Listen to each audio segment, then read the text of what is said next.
Pero bueno, vamos a abordar un tema también que nos hierve a veces la cabeza, porque cuando hablamos de cuotas, cuando hablamos de intereses, de repente uno dice, pero ¿en qué momento me subieron esto? ¿Por qué lo modificaron? Bueno, precisamente arrancamos el año, uno quiere estar ordenado y quiere cuidar el centavo. Así que hoy está con nosotros el licenciado Froilán Alvarado, precisamente para contarnos cómo se maneja todo esto. Froilán, muy buenos días, bienvenido. Buenos días, Patricia, y feliz año a todos acá en la Casa de Giros. Igualmente para vos, Froilán, contame, ¿quién define, verdad, este cambio en las cuotas, este cambio en los intereses que de repente nos toman por sorpresa? Claro, Patricia, vea, es muy importante que cuando nosotros pedimos un préstamo, lo primero que tenemos que revisar es lo que estamos firmando, porque las entidades nos dan un contrato y en ese contrato se estipula la mensualidad, los intereses y se estipula cada cuánto va a ir subiendo esos intereses. A veces llegamos en enero y decimos, qué raro, la cuota era de 100,000 y ahora es de 115,000. Sí. Pero no nos fijamos que en la cláusula 5 decía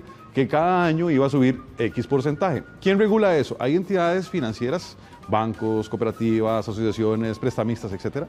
Pero obviamente hay entidades gubernamentales que más o menos gestionan cuáles tienen que ser los intereses máximos y mínimos. ¿Qué tiene que hacer la persona? Buscar los mejores. Hay que salir al mercado, hay que caminar, hay que preguntar, evitar, ojalá, esos préstamos de barrio, ¿verdad?, de un señor que usted no conoce.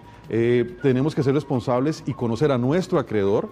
Es mejor un banco, una cooperativa, una asociación que está regulada, que el gobierno la vigila, que la Procuraduría, que la Contraloría. Es decir, que son entidades que vos sabés que te van a prestar el dinero, pero que tienen garantía de que no te están robando ni que te están garroteando. Sí, Yo claro. conozco personas que le han pedido al señor del barrio 100,000 colones y te pagan 1,000,000. Sí. En cambio, por lo menos usted va a un banco o a una cooperativa y ellos le explican cuánto va a terminar usted pagando. O si usted va a una entidad a comprar, qué sé yo, un televisor, y entonces para ver el mundial, y usted va y dice, bueno, al contado 500,000, a 2 meses 650, a 3 meses tanto. Es decir, ellos te hacen un desglose y usted lo puede pedir, usted es el consumidor y el cliente siempre tiene la razón. ¿Qué pasa? Que a veces la necesidad, la premura, hace que vayamos a pedir un préstamo y no nos fijemos. Pero si nosotros leemos claramente el contrato y determinamos que los intereses son muy altos, cuánto vamos a llegar a pagar, entonces estas cosas no nos sorprenderían. Y sobre todo, conocer a nuestro acreedor. Ojalá entidades que estén reguladas por otros entes estatales que impiden que nos roben de esa manera, ¿verdad? Híjole, pero a veces, verá, uno, sí, la letra menuda definitivamente a veces uno no la examina, Claro. pero llega a pagar y de repente son intereses que no había pagado. Y uno dice, pero qué raro, yo estaba pagando la cuota mensual, ¿dónde acumulé intereses del pasado? Bueno, eso es muy importante porque muchas veces hay entidades que tienen tantos deudores, y sí. tienen diferentes personas que manejan esa cartera de deuda que se enredan. Entonces, el préstamo de Patricia me lo endilgaron a mí. Entonces, ¿qué tengo que hacer? Cuando eso pasa, si me pasa en un banco, en una entidad, en una cooperativa, yo tengo que ir a ese departamento y decir, mire, a mí me fijaron esta cuota, aquí están mis recibos, yo he venido pagando al día y ahora me salen con una deuda que supuestamente no he pagado. ¿En qué momento yo adquirí esa deuda para que me lo aclaren?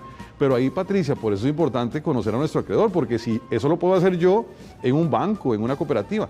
Pero imagínese una persona que viene y me presta. Patricia le presta. Entonces yo voy a tu casa y le digo, oye, Patricia, es que usted a mí me está cobrando más. ¿Qué sistema lleva esa persona de conteo? ¿Cuál es el registro? ¿Qué lo ampara? ¿Qué está detrás de esa persona? ¿De dónde salió ese dinero? Entonces, ahí es donde se nos complica. No solo tenemos que ser conocedores de nuestro acreedor, sino también tenemos que ser deudores responsables. Sí, lo que pasa es que hay miles de acreedores de ese calibre, Claro. por decirlo de alguna manera, porque la verdad es que muchísima gente en un momento de desesperación o en un momento donde necesita el dinero y no tiene, digamos, el soporte, ¿verdad?, de presentar. O sea, ¿cuáles podrían ser las recomendaciones, digamos, de cuál debería ser un acreedor promedio que nos dé tranquilidad? Sí, un acreedor promedio, evidentemente, si lo analizamos en frío, obviamente un banco estatal o un banco privado, una cooperativa, una asociación, una financiera, pero debidamente acreditada. Claro, hay mucha pobreza, hay mucho trabajo ilegal, hay muchas personas que no tienen ni siquiera un salario. Entonces estas entidades muchas veces nos piden una constancia salarial y decimos, bueno, es que yo tengo un trabajo informal, yo no estoy registrado, no estoy asegurado. Entonces, claro, la entidad también dice, bueno, yo a usted no le puedo prestar porque ¿qué garantía tengo yo? Claro. Ahora, eso es la solución final y ya ahí se murió el tema. No, porque usted le puede ofrecer otras condiciones a la financiera. Y decirle, mire, yo soy un trabajador informal, pero tengo a mi hermano, tengo a mi mamá, tengo a mi esposo, a mi esposa, que me van a fiar. ¿Por qué? Porque esa seguridad que te da a vos una entidad financiera no te la van a dar en la calle. Ahora, ¿en qué momento, Froilán, yo puedo decir que esta cuota es abusiva? Claro. Hace poquito publicaron una ley contra la usura. ¿Recuerda usted que antes le decían, es que es un usurero? Sí. Claro, un usurero era aquel que te cobraba cualquier cantidad de intereses. Hay que leer, como decís vos, la letra menuda. Entonces usted dice, bueno, voy a pedir 100.000 pesos. Mensualmente me cobran un 3% de interés. Bueno, 3% está bien.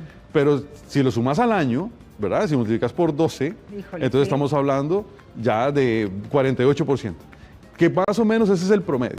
Pero si vos lees que te van a dar 100.000 pesos y tienes que pagar 10% al mes, estamos hablando de 120% al año. Híjole, es un platal. Entonces, ya no vas a pagar 100.000, vas a pagar, ¿verdad?, cualquier cantidad de colones. Siempre es bueno cómo hacerlo, porque uno no todo el mundo es abogado y no todo el mundo tiene el acceso dinerario a un abogado. Bueno, desglóseme, decirle al prestamista, desglóseme cuánto voy a terminar yo pagando. Claro, si usted dice, bueno, yo voy a pedir 100.000 y voy a terminar pagando 180, 160, 170, pues sí, se tiene que ganar algo. Pero si voy a pedir 100.000 y se va a ganar 400, ¿verdad? Que suele pasar. Que suele pasar, que es muy común, pues entonces ahí es donde usted dice, no, aquí algo no está mal. Obviamente, la asesoría es la mejor forma de evitar estas cosas. Claro, hay gente que dice, mire, es que yo voy a un abogado y obviamente un abogado me va a cobrar. El que no tenga dinero para pagar un abogado, existen consultorios jurídicos en las universidades, es cierto que son, en donde vos puedes ir a preguntar. Por ejemplo, la Universidad de Costa Rica tiene consultorios jurídicos donde vos puedes ir a preguntar. Te van a atender y van a decir, no, mire, joven, esto está fatal, no lo firme. Pero ¿qué pasa? Yo recuerdo que una vez acá en Giros, un caso que nos decían que una señora que era doméstica, ¿verdad?, de labores domésticas, ella pidió 800.000 pesos y ya iba pagando 3.100.000 y no había empezado a pagar el capital.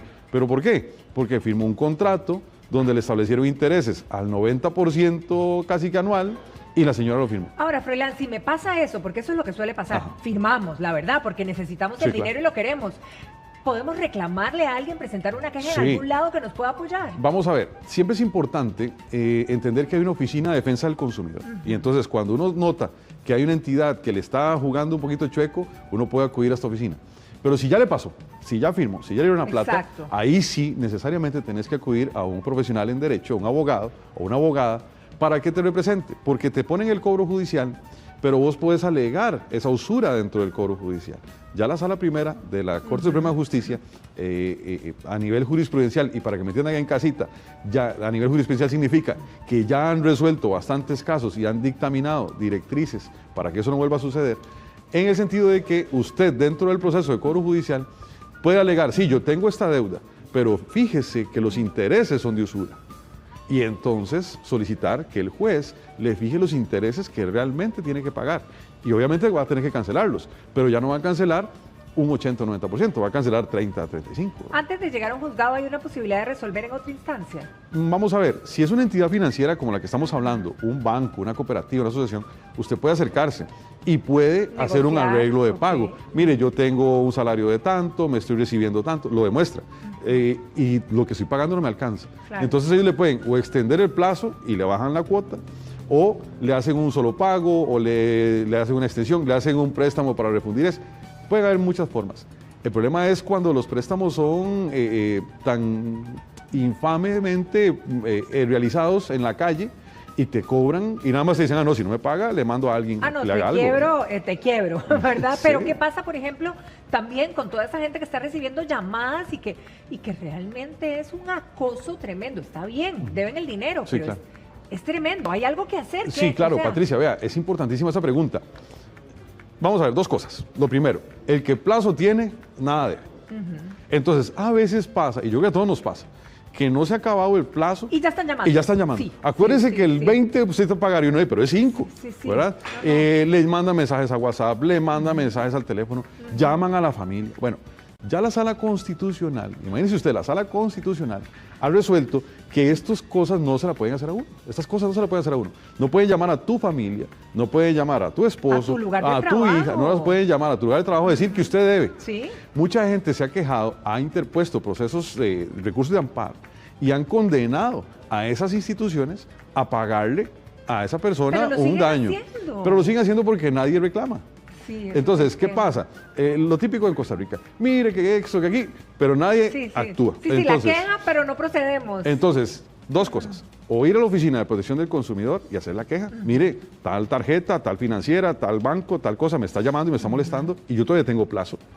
O acudir con un recurso de amparo a la Sala Constitucional y decir, mire, me están hostigando a mi primo, a mi hermano. Claro, Froilán Alvarado, buscan todos los Froilanes Alvarados que hayan y dicen, bueno, este tiene un papá, este tiene una mamá, este tiene un primo, vamos a llamarlo. Y a mí me han llamado gente que me dice, mire, es que llaman a mi primo o llamaron al cuñado de mi esposa y le dijeron que yo debía dinero. Eso no se puede hacer. Eso es ilegal totalmente. Y además horrible, porque vergonzoso también, claro. ¿Verdad? No solo eso, porque vos vas a tu trabajo y ya tu jefe te llama y te dice, mire, dos llamadas más y te despido. Sí, horrible, por supuesto. Ok, ahora vámonos a las municipalidades, por ejemplo.